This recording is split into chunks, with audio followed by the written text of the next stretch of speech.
Ce segment de Maximum Sport vous est présenté par le Galopin. La table, les gens, la simplicité, bref, le Galopin. Nous sommes de retour à Maximum Sport, alors très heureux encore une fois, la chronique de notre présence sportive à l'international dans les bureaux de Voyage Plein Soleil sur la rue Saint-Paul. Et là, c'est un honneur et un privilège de recevoir Lucie Laroche. Comment vas-tu, Lucie? Ça va super bien. En premier lieu, merci beaucoup d'avoir accepté notre invitation. Ça me fait toujours plaisir. Excellent.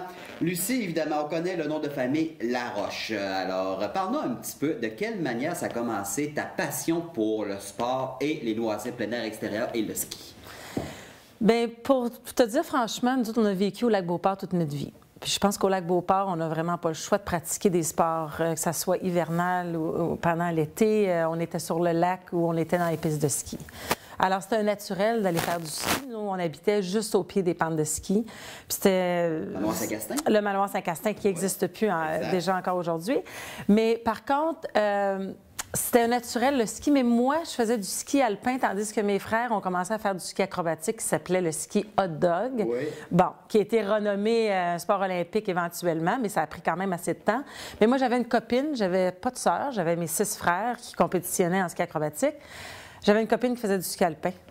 Alors, j'ai commencé à faire du ski alpin avec elle, mais on n'a pas commencé à compétitionner avant qu'on ait l'âge de 12 ans. Puis ça a été comme ça. Ça a été comme une petite fin de semaine, une petite compète à Mont-Saint-Castin. Ah, bon, ça va bien. On a fait des médailles, on était toutes fières. Puis là, il y avait des équipes de ski, des équipes organisées. Puis j'avais fait partie d'une équipe organisée. Puis là, j'avais été à des compétitions à l'extérieur du Mont-Saint-Castin. Puis là, on a commencé à voyager comme ça, puis ça s'est présenté tout naturellement. Tes premiers voyages à l'extérieur du Québec, dans des compétitions et tout cela, c'était à quel endroit et comment tu vivais ça, justement, de commencer à être dans tes valises? C'était l'Ouest canadien. Parce que moi, évidemment, j'étais en descente. Alors, les descentes et le ski de vitesse, là, dans le fond, du côté du ski alpin, ça se passait tout dans l'Ouest. Alors, j'étais partie pour mon premier championnat junior canadien, puis j'étais partie dans l'Ouest. Puis ensuite, là, on a commencé à faire l'Ouest canadien. Ensuite, on a commencé à faire... quand j'ai joint l'équipe du Québec, on a fait l'Est des États-Unis. Puis quand tu parles dans nos valises, c'est sûr. On pactait nos valises, puis on partait. Puis on allait faire nos petits voyages. Puis ça, c'était comme 1 semaine, 2 semaines. Mais là, lorsque j'ai été à l'équipe canadienne de développement, j'ai commencé à voyager toute l'Argentine, le Chili. On partait parce que là, on courait où la neige était. Alors, l'hémisphère sud, quand nous, on était en été et en hiver. Alors, on a parti dans l'Ouest aussi. Là, c'est là que j'ai commencé à quitter le Québec de plus en plus. Alors, on a commencé à faire les pays de l'Europe. Puis là, on a fait le Japon. On avait l'Australie et la Nouvelle-Zélande pendant aussi les entraînements d'été. Alors là, on a commencé à voyager. Là, c'était plus des valises. Là, on traînait un peu notre maison avec nous autres parce qu'on partait 8 puis 10 mois par année. On revenait qu'une couple de mois par année ici au Québec. Est-ce que rapidement, les voyages deviennent une véritable passion? Est-ce qu'on prend le goût à voyager aussi? Oh, énormément. Oui. Énormément. Puis surtout du côté du ski alpin, on avait la chance de voir les plus beaux sommets du monde dans des endroits extraordinaires, dans des hôtels, des emplacements qui étaient super bien aménagés. Puis c'était des endroits vacances.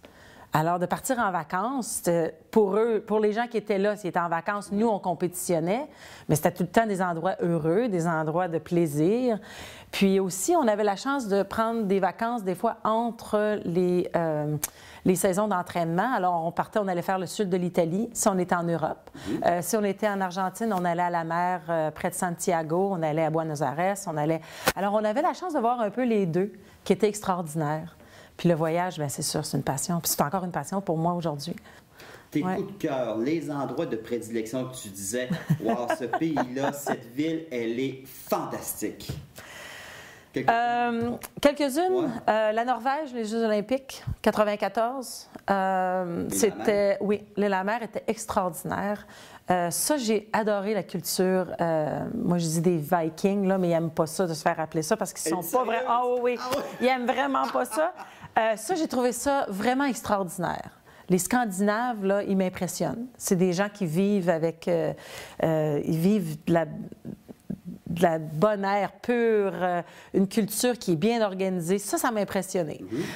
Au niveau du ski alpin, l'Ouest canadien et américain, ça, c'était mes favoris parce que c'était facile, c'était toujours bien entretenu. On avait des pistes de compétition extraordinaires. On se sentait chez nous, même si on était aux États-Unis. Puis ça, c'était le fun parce qu'on avait une meilleure chance sur les Européens parce que les autres étaient un peu... étaient moins chez eux. Oui, fait que pour nous autres, c'est un petit peu un avantage.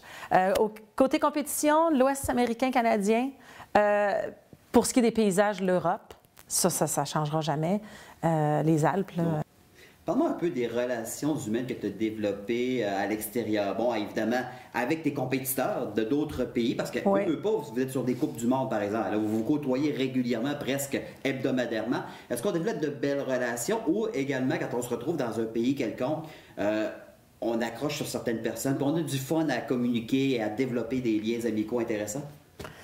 C'est intéressant que tu me poses cette question-là, parce que avec Facebook, aujourd'hui, c'est vraiment plaisant parce qu'il y a des retrouvailles. Exact. Pour la première fois, puis je dois dire, là, pour la première fois après, 35 ans, j'ai passé juste une couple d'heures parce que j'ai un ami européen qui a connecté avec moi dernièrement et je suis allée voir ses amis. Ah, c'était tellement plaisant. Puis j'ai essayé de reconnecter avec des filles avec qui j'ai compétitionné. Mais au niveau de la compétition, on n'était pas la même chose qu'au niveau du ski acrobatique. Okay. On était vraiment, en tant que compétitrice, on venait de notre pays, puis on se tenait avec notre pays, puis on avait des relations très bonnes avec les filles de l'Allemagne. Alors, ça, on avait... Puis les Françaises, pour moi. Si j'avais une chance d'embarquer dans une vanne francophone, j'embarquais dans la vanne francophone. Les Français sont devenus des très proches amis de moi parce qu'on parlait la même langue. Puis moi, il ne faut pas oublier, je n'ai pas parlé l'anglais avant que je parte avec l'équipe. Alors, ça, c'était un challenge aussi.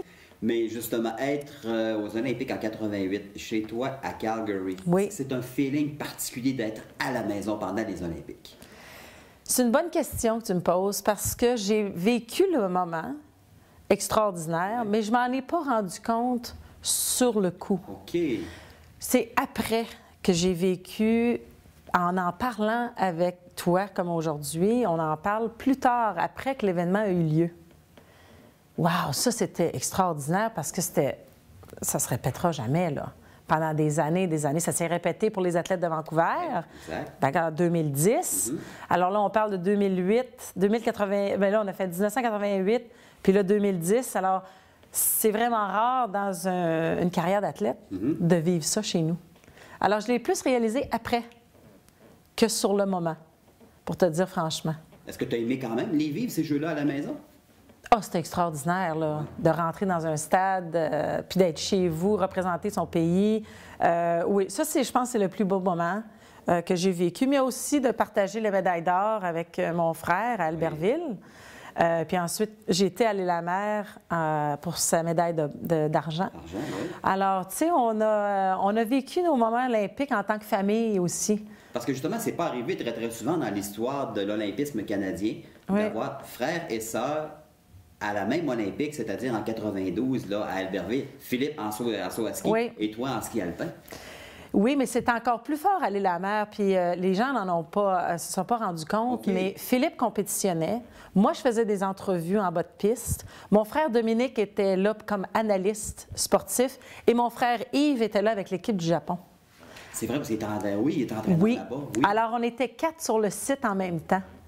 Ça, c'est extraordinaire. On n'en a pas parlé beaucoup. Je pense que c'était peut-être le premier à le savoir, mais c'est ça s'est passé vraiment en famille. On était 4 là, sur place, sur le même site en même temps. Lucie Laroche, un gros merci. Un plaisir. Pour ces beaux moments, ce beau partage que tu viens de nous faire et bon succès pour toutes tes nombreuses entreprises éventuellement. Bien, merci. Restez là parce qu'au retour de la pause, on découvre quelque chose d'assez particulier, un sport bien particulier, le hockey subaquatique du côté de l'Université Laval. Ce segment de Maximum Sport vous a été présenté par le Galopin. La table, les gens, la simplicité, bref, le Galopin.